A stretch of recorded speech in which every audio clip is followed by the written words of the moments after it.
وكفى وسلام على عباده الذين اصطفى اما بعد. معزز سامعین، مسلک اہل سنت والجماعت سے تعلق رکھنے والے غیرت مند غیور مسلمان بھائیوں، آج سے کچھ عرصہ قبل ڈیرہ اسماعیل خان کے مماتی ماسٹر امیر عبداللہ صاحب نے ایک اپنی جماعت کے لیے رسالہ لکھا. حیات النبی کے اختلاف کے متعلق عوام کو بتانے کے لیے رسالے کا نام اعلان حق رکھا. یہ اعلان حق رسالہ جناب ماسٹر امیر عبداللہ صاحب کی تصنیف اور تالیف ہے. جناب محترم کے اس رسالے کا جواب ہم نے کچھ عرصہ قبل اعلان حق یا اعلان باطل کے نام سے دیا تھا اور آج تک تقریباً 1 سال عرصہ ہونے کو ہے. جناب امیر عبداللہ صاحب نے اس کا جواب نہیں دیا. یاد رکھیں، یہ ہماری طرف سے ان پر قرض ہے اور انشاءاللہ موت تک ان کے سر پہ یہ قرضہ رہے گا. اگر ہم حدیث پاک کو دیکھیں، رسول اللہ صلی اللہ علیہ وآلہ وسلم کا فرمان ہمیں سنن ابن ماجہ شریف، یہ سنن ابن ماجہ سیاستہ کی مایہ ناز کتاب ہے، اس کے صفحہ نمبر 199 کے اوپر رسول اللہ صلی اللہ علیہ وآلہ وسلم کی حدیث حضرت ابو امامہ باہلی رضی اللہ تعالیٰ عنہ نقل فرماتے ہیں، حضور پاک علیہ الصلوۃ والسلام نے شہید کے بارے میں کچھ باتیں کی ہیں. حضور پاک علیہ الصلوۃ والسلام فرماتے ہیں، میرے بھائیو توجہ کرنا، فرمایا وَيُغْفَرُ لِشَهِيدِ الْبَرِّ الذُّنُوبَ كُلَّهَا إِلَّا الدَّيْنَ وَلِشَهِيدِ الْبَحْرِ الذُّنُوبَ وَالدَّيْنَ. حضرت ابو امامہ فرماتے ہیں، حضور پاک علیہ الصلوۃ والسلام نے فرمایا اگر کوئی بندہ زمین میں شہید ہو جائے، یعنی خشکی پر شہید ہو جائے، تو اس کے اوپر قرضہ معاف نہیں ہوگا. ہاں اگر دریا میں ڈوب کے مر جائے، شہید ہو جائے، تو اس کے اوپر قرضہ بھی معاف ہو جائے گا. میں اس حدیث کی بنیاد پہ کہوں گا، ماسٹر امیر عبداللہ صاحب، اگر آپ دنیا میں موجود رہے اور اگر آپ خشکی پہ بھی شہید ہو گئے تو آپ پہ ہمارا قرضہ معاف نہیں ہوگا. ہاں اگر دریا میں ڈوب کے مر گئے تو پھر شاید آپ پر یہ قرضہ معاف ہو جائے. دریا میں ڈوب کے مر جانا، شرم میں ڈوب کے مر جانا، یہ آپ کے لیے شاید پھر قرضہ معاف ہو سکتا ہے.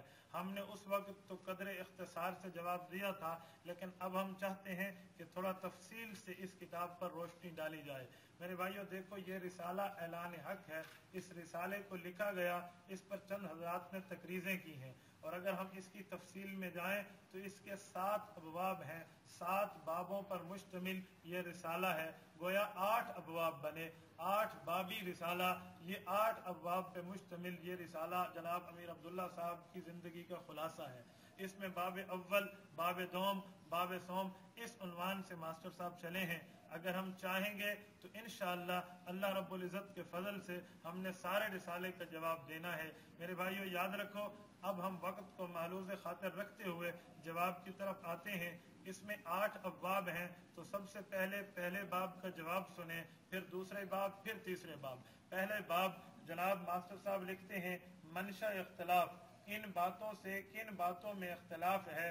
یعنی پہلے باب کے اندر جناب ماسٹر صاحب بتانا چاہتے ہیں علماء دیوبند میں اور اشاعت التوحید مماتیوں میں کون سا اختلاف ہے، کون سی باتیں ہیں. اس میں انہوں نے 14 پوائنٹ لکھے ہیں. 14 پوائنٹ پہلے باب پر مشتمل، پہلا باب 14 پوائنٹ پر مشتمل ہے، اور ان 14 پوائنٹ کے اندر جناب امیر عبداللہ صاحب نے اپنی جماعت اشاعت التوحید کا موقف واضح کیا ہے.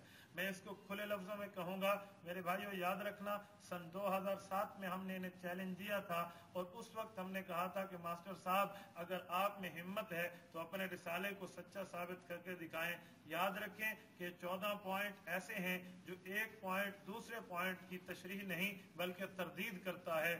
1 نمبر والی باتیں دوسری نمبر والی باتوں کی تردید کرتی ہیں، مخالفت کرتی ہیں. میں ان میں سب سے پہلے شروع کرنے لگا ہوں، اور کچھ نہ کچھ جھوٹ کا پلندہ بھی یہ رسالہ بنتا ہے. اس میں سب سے پہلا پوائنٹ ہے، اس میں اگر ہم دیکھیں تو اس میں ہمیں ملتا ہے، ماسٹر صاحب لکھتے ہیں، ہم وہ عقیدہ تسلیم کرتے ہیں جس کا ثبوت قرآن پاک سے یا حدیث متواتر سے ہو، جبکہ ہمارے مخالف اپنا عقیدہ ضعیف حدیثوں سے، پمفلٹوں سے، رسالوں سے